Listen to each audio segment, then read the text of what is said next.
The following program is video supplemental instruction.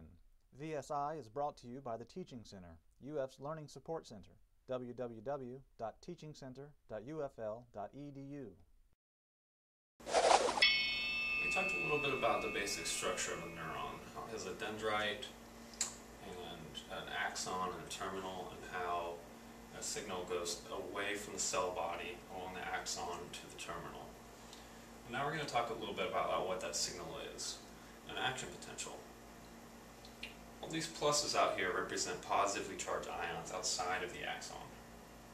Now what's happening here is these little blue rectangles are representative of ion pumps.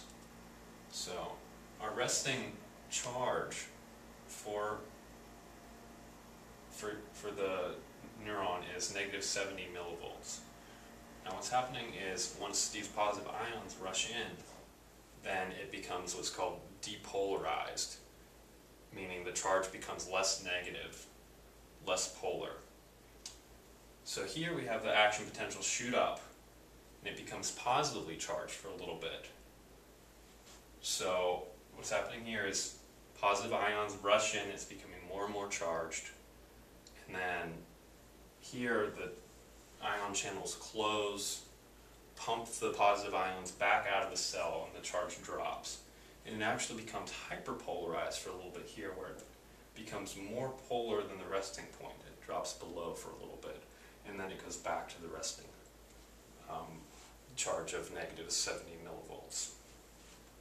So the important things here are the action potential going down the axon away from the cell body to the terminal, carrying that neural signal, and depolarizing, going from negative polar up past zero for a little bit, and then back down, hyperpolarizing for a little bit, and then going back to the resting of -70. The Teaching Center, UF's Learning Support Center, www.teachingcenter.ufl.edu.